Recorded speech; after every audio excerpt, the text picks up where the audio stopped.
Pessoal, tudo bem? Esse aqui é o Para Lembrar do UFC Holly Holm contra Maíra Bueno Silva. Vamos aí para a primeira luta, Ailin Pérez contra Ashley Evans Smith. Mas primeiro, se você tem interesse em saber a minha opinião sobre as lutas previamente, né? Tem interesse em saber a minha opinião sobre suas apostas, entre para a minha consultoria de apostas no UFC e aí a gente debate lá pré, né? E debate live também, então, entre outras coisas de conteúdo que tem a consultoria, enfim. Você entra em contato comigo para saber mais a respeito da minha consultoria. Todo dia primeiro, novos membros entram na minha consultoria de apostas no UFC, beleza? Mas vamos lá para a luta. A Evans Smith não lutava desde novembro de 2020, né, naquela derrota para Norma Dumont. Bastante tempo parada e, a meu ver, o que ela precisava fazer era derrubar a Ailin Pérez, porque a Ailin Pérez, em tese, seria superior em pé. Porém, a Ailin Pérez está treinando na MMA Masters. E lá tem Colby Covington, por exemplo, né? Um cara top do wrestling. Então, ela conseguiu, a Ailin Pérez, quebrar o recorde de quedas numa mesma luta de 3 rounds no peso galo feminino. Então, realmente, a Ailin Pérez estava derrubando muito bem. Um cardio muito bom, né? Porque fazer esse jogo de isometria não é tão fácil. No primeiro round até cheguei a marcar um 10-8, bateu bastante, conseguiu machucar a Smith. No entanto, a quantidade de quedas tem a ver também com a falta de controle posicional, né? Se você derruba 10 vezes numa luta, é porque a pessoa levantou pelo menos 9 vezes, né? Ou então o gongo soou ali pelo menos 2 vezes. Então, assim, quando tem muitas quedas, eu sempre falo isso, né? Lutas do Merab, então, principalmente, quem é mais antigo aí do canal deve lembrar, quando tem muitas quedas é porque não manteve muito o controle posicional. Isso aí contra lutadoras que têm um striking melhor, ela pode ter problemas aí na parte da trocação, né? Ela derruba, a lutadora levanta e aí volta a tomar dano, né? Mas mesmo assim, de qualquer forma, foi uma muito boa performance da Argentina, né? Da Ailin Pérez. Vamos ver agora com lutadoras com maior ritmo de luta, de repente com uma defesa de quedas melhor aí, se a Ailin Pérez continua fazendo esse bom jogo aí de wrestling. Próxima luta, Alexander Munhoz contra Carl Ditton. Essa luta um nível bem baixo técnico, né? O Alexander Munhoz até balançou o Ditton algumas vezes, mas faltava ali o instinto assassino, né? Ele faltou querer definir mesmo a luta. E o wrestling mesmo, o Alexander Munhoz, que é o treinador de wrestling da Team Alpha Male, ele só usou no round 3, né? Ele poderia ter usado antes, não sei se evitou para não cansar, enfim, não sei porque ele não usou essa arma boa que ele tem, que é o wrestling, né? Então, assim, são dois lutadores que o Alexander Munhoz, eu até em lutas anteriores eu achei até ele bem inofensivo em pé, mas dessa vez ele conseguiu não ser inofensivo, mas também até que ponto não foi também pelo baixo nível do Carl Ditton, né? Então fica a dúvida aí, vamos ver nas próximas lutas. Próxima luta, Azat Maksum contra Tyson Nam. Essa luta foi bem mais ou menos, né? Os lutadores pareciam que não queriam finalizar a luta, né? Terminar a luta antes da decisão. Foi uma luta de muitos toques ali. O Tyson Nam perdeu mais uma, né? Vem uma sequência ruim. Agora engatando sua segunda derrota consecutiva. Tyson Nam tomou 2 quedas nessa luta, mas essa luta foi majoritariamente em pé, né? O Azat sempre um pouquinho ali na frente. O terceiro round ali, o Tyson Nam melhorou um pouquinho, mas também nada que fizesse a luta sair das mãos do Azat. Não gostei da performance dos dois lutadores. Acho que eles poderiam ter oferecido mais. Próxima luta, Evan Elder contra Genaro Valdez. Eu achei que essa luta seria até mais tranquila para o Evan Elder. Ele tomou um knockdown, deu um knockdown também, mas tomou um knockdown. O Genaro Valdez é um lutador que no contender cansou muito, né? Ele até nocauteou no round 2, mas se não nocauteasse, também o seu adversário estava bem cansado.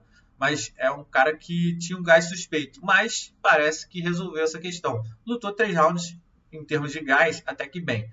Mas, tecnicamente, o Genaro Valdez não é um mexicano que tem aquele refino técnico, né, no boxe e tudo mais. Lutador ok, nada demais. E o Evan Elder, que eu esperava mais, até a odd dele era bem baixa, né, 1,30 por aí. Acho que não justificou muito essa odd. Eu até marquei um 30-27 para o Evan Elder, mas o round 2 ali foi realmente apertado. Mas eu esperava mais do Evan Elder, sinceramente, pelo que eu tinha visto até na luta anterior, né?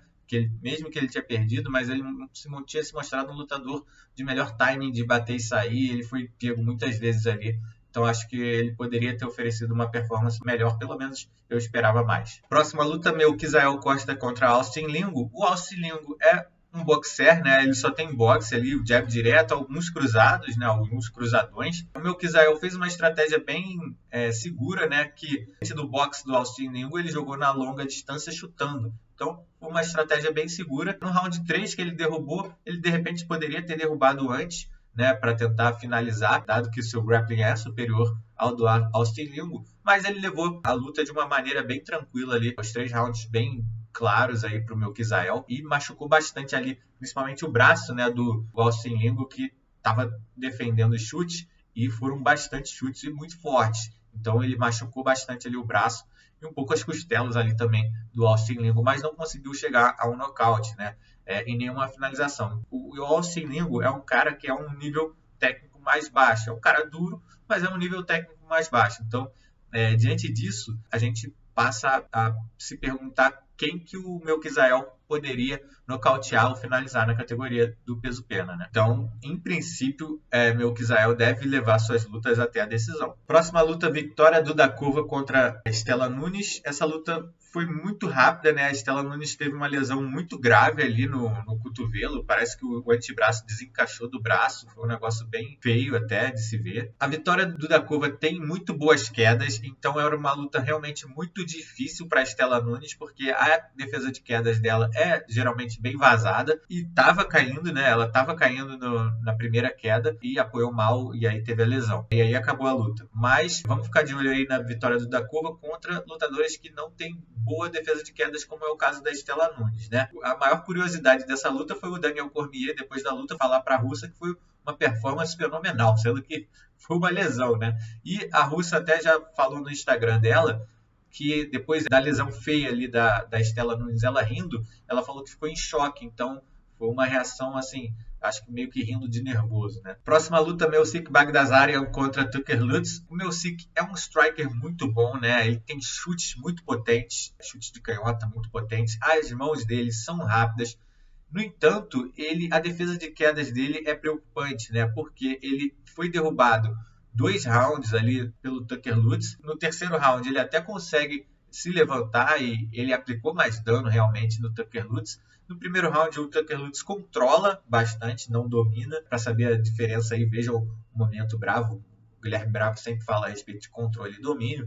Mas o Melsik Baghdasaryan não conseguiu levantar, né? Não conseguiu fugir do controle do Tucker Lutz. Isso aí é preocupante. Se ele pega wrestlers de melhor nível do que o Tucker Lutz, pode ser complicado. Ele é um cara que é bem talentoso em pé, mas essa brecha aí defensiva do wrestling, né, e não conseguir se levantar rápido, né, isso aí pode fazer ele perder lutas que tecnicamente ele pode até ser superior, né? E o Tucker Lutz, eu acho ele ok, assim, de baixo nível para ok, é um negócio entre um e outro ali. Em pé, ele até estava melhor do que eu já vi em algumas oportunidades, mas na parte de solo, ele não apresentou riscos, né, ao Melsik, não trabalhou, não aproveitou as suas quedas. Próxima luta, Nazim Sadikov contra Terrence McKinney. Terrence McKinney, que tem um round 1 muito bom, né, é um dos melhores primeiros rounds do UFC, é um cara muito explosivo, porém, a partir do segundo é muito complicado para ele. E no intervalo, a odd do Sadikov estava 1,72. Me surpreendeu que a casa não aprendeu ainda que depois do primeiro round o Terrence McKinney praticamente acaba, né? O Terrence McKinney no primeiro round derrubou, pegou as costas, ficou bastante ali, fechou o triângulo, né, na linha de cintura do Sadikov, mas não conseguiu finalizar. E aí no segundo round foi finalizado muito facilmente, né? Dá para se dizer até que o Terrence McKinney é um quitter, né? É um cara que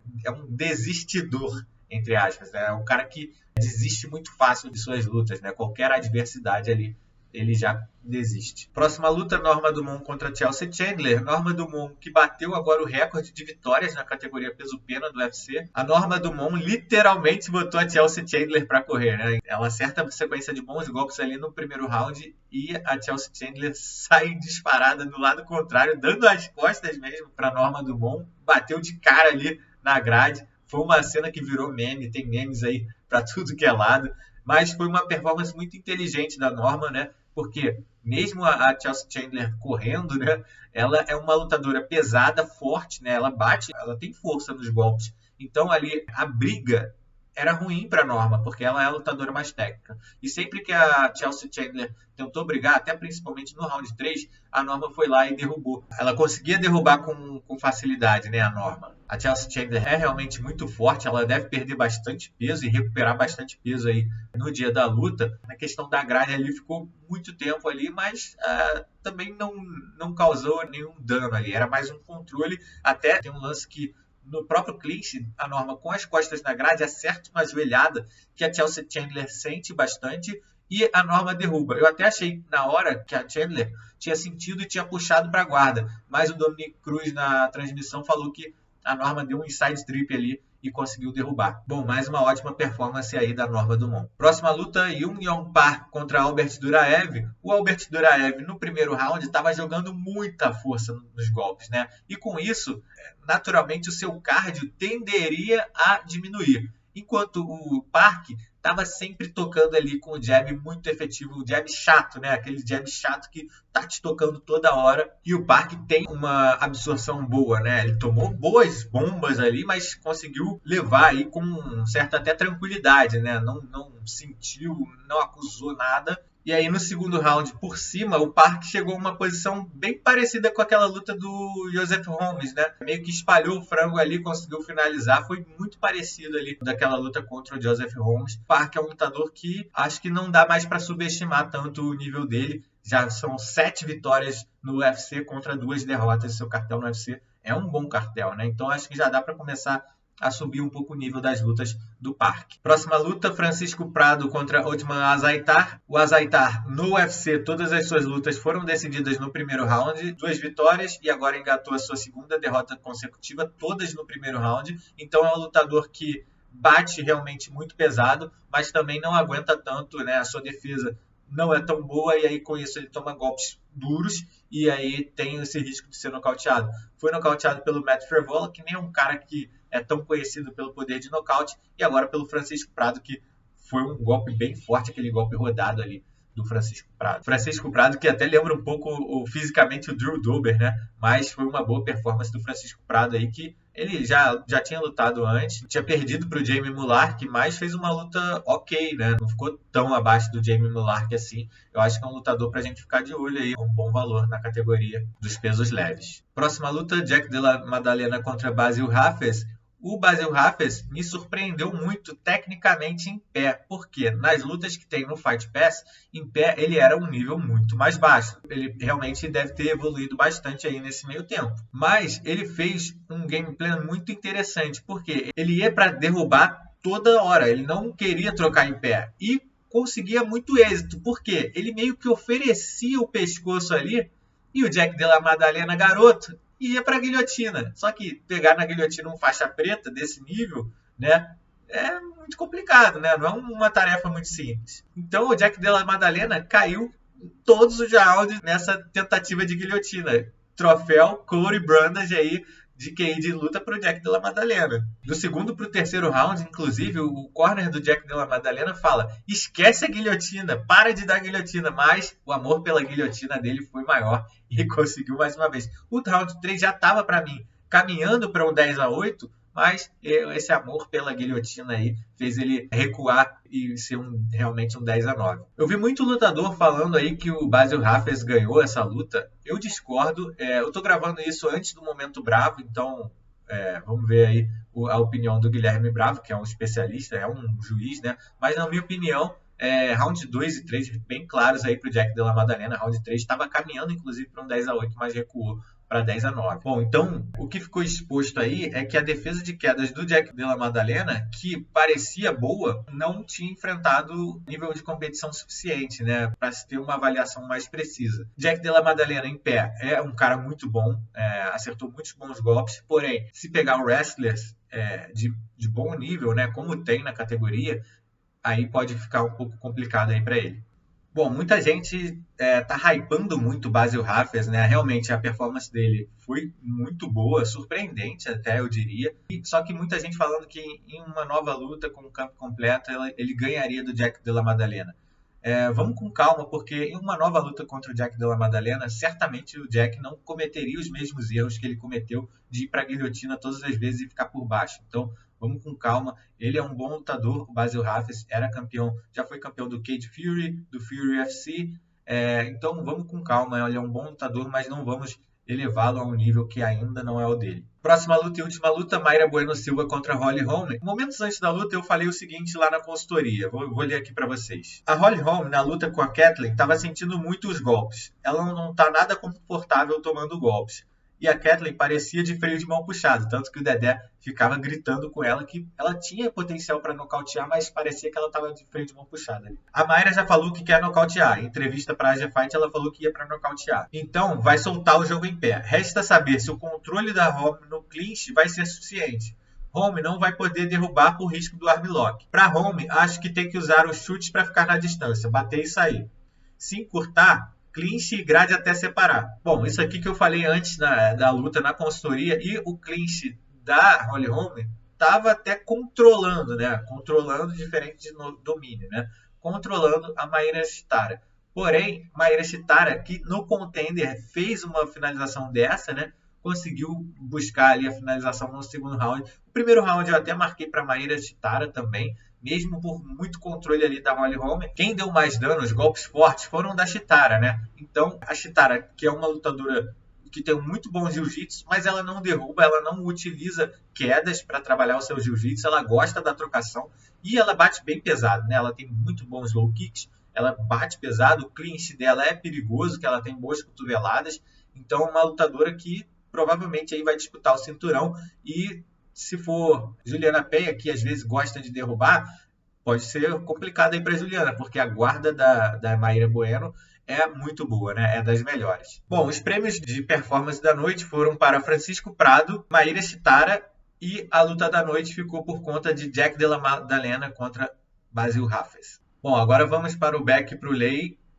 O back vai para Ailin Pérez. Ailin Pérez mostrou um jogo muito eficiente de quedas, bom cardio, né? Para manter esse jogo é difícil. E é difícil você ganhar de uma lutadora assim que te derruba a todo momento, né? E ela machucou ali a Ashley Evans-Smith. Então, é uma lutadora que, olha, se não lutar contra lutadoras que têm um bom jiu-jitsu ofensivo ali da guarda, ela tem tudo para ir vencendo suas lutas aí na base do wrestling.